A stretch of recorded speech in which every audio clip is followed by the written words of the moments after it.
Welcome to Block Analyst Network. I'm your host, Shamsiya Hussainpoor. In today's episode, we are celebrating International Women's Day, a history of advocacy, and focusing on Hazara women's rights under the Taliban regime. A preview of today's topic. International Women's Day is a global celebration of women's achievements and a call to action for gender equality. Since its inception, International Women's Day has been a rallying point for women's rights activists worldwide. However, for many women, including the Hazara women of Afghanistan, the struggle for equality is far from over, particularly under the oppressive rule of the Taliban. This article explores the history of International Women's Day and examines the rights and conditions of Hazara women living under Taliban regime.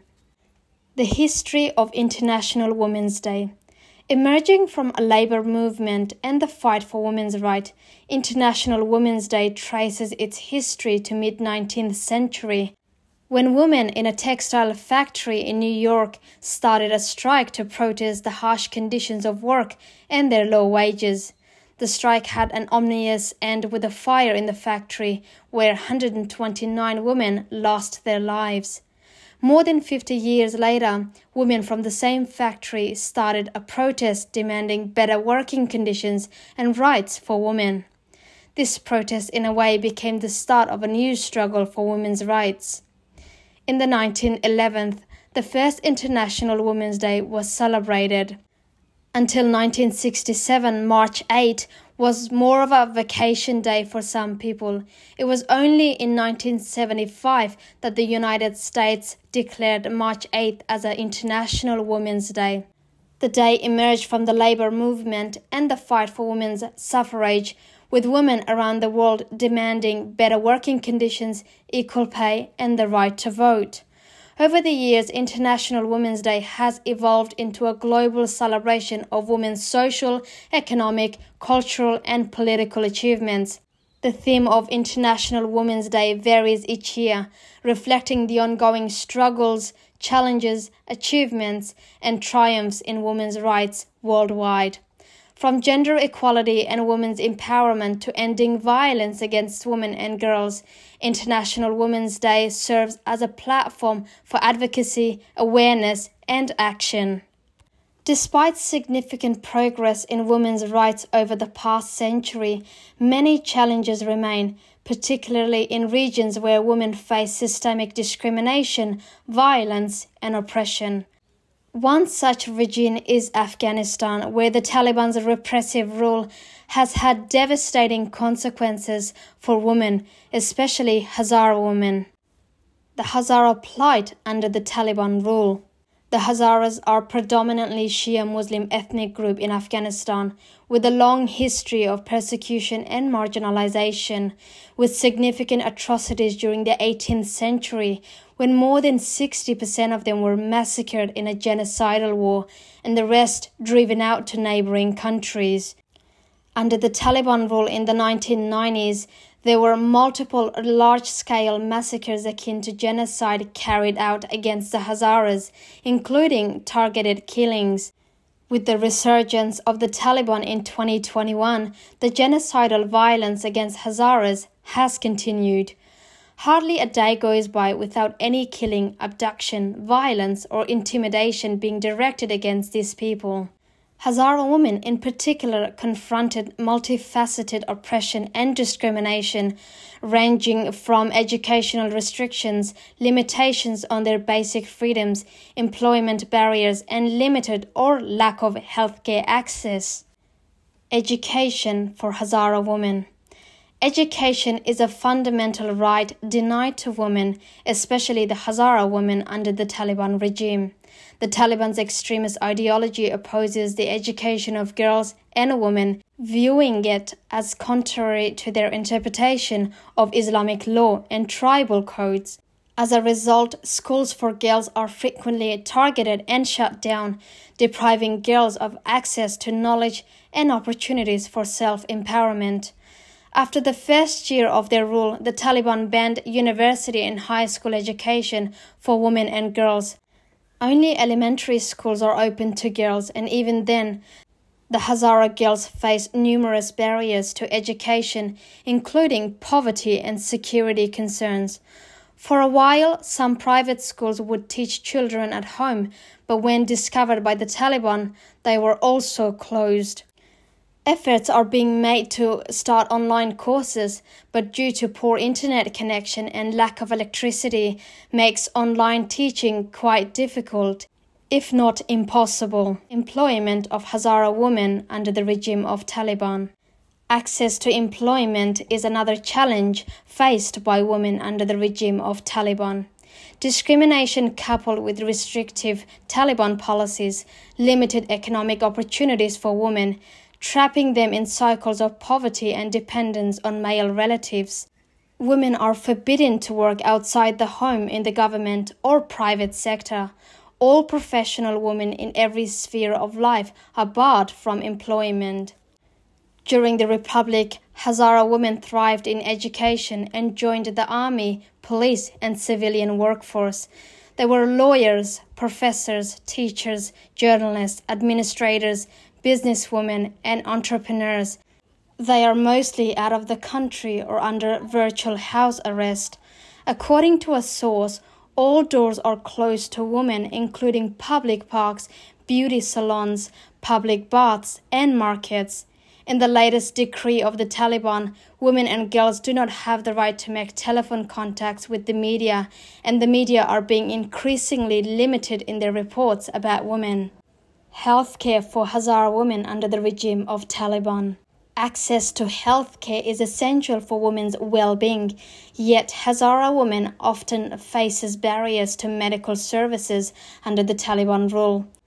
Cultural taboos, restrictions on female mobility, and a lack of trained female healthcare providers prevent many Hazara women from seeking essential healthcare, putting their lives at risk. There has been a significant increase in child mortality and a deterioration in neonatal care as access to maternity hospitals are severely restricted. The problem is acute in rural areas, particularly in remote and underserved localities where healthcare facilities are scarce or non-existent. The Taliban's restrictions on women's access to the limited healthcare further compound the challenges faced by Hazara women. Violence against women. Violence against women has been a normal occurrence since August 2021, when the Taliban came to power. At first, women would venture outside to demand their rights to work, study, and participate in social life. Their slogan was "Work, Food, Freedom." The peaceful protests continued for a while, and with the increase in attention of the media to the plight of the Afghan woman, the Taliban resorted to mass arrests, tortures, imprisonments, rapes, and murders. Several women in Kabul and in the provinces disappeared under mysterious circumstances, and a few days later their bodies were found on the streets. Now the situation is so restrictive that even a small gathering is disrupted or detained. The media is totally stifled, and there has been a news blackout other than the version given by the Taliban. During the last 6 months, the Taliban have gone on the offensive and under the pretext of bad hijab or improper clothes have picked Hazara girls from the streets or taken from their homes. This repression is not only carried out in Kabul but in other cities as well as the Hazara regions in rural areas. The victims are kept in horrible conditions, tortured, insulted, and abused. Those that have been released speak of horrible mistreatments at the hands of their abductors. They are released only if their families pay the extortion money, sign a petition, and guarantee that their daughters will not venture outside. Both the family and the girls are seriously warned not to speak to the media. The stigma of being imprisoned as a girl and sexually abused by the Taliban puts a lasting scar both on the women and their families. As a result, there have been some suicides amongst girls, domestic abuse, honor killings, and forced early marriages. The absence of legal protections and the normalization of gender-based violence perpetrates the cycles of trauma and suffering for Hazara women. with many forced to endure violence in silence, fearing reprisals from both their abusers and the authorities. The international response. The plight of women under Taliban rule underscores the urgent need for international attention and action.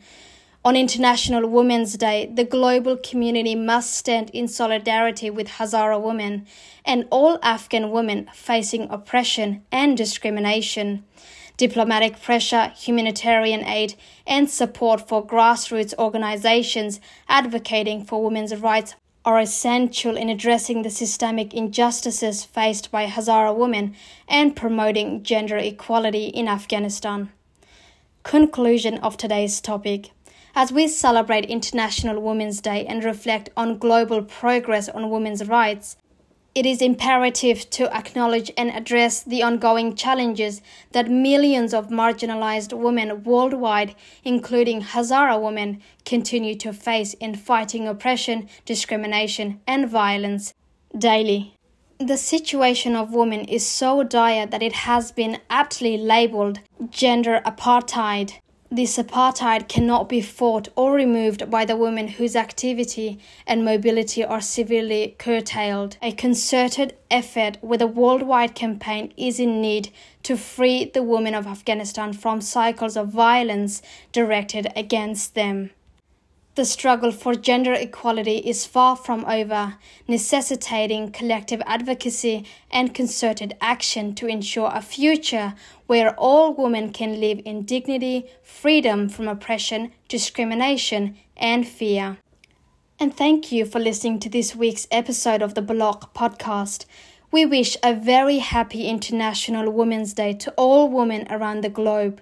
For more information about this and similar articles, please visit our website at block.org. We would love to hear your thoughts and opinions on this matter, so please get in touch with us on our socials. I'm your host, Shamsiya Hussainpoor, and I'll see you on our next episode of Block Podcast.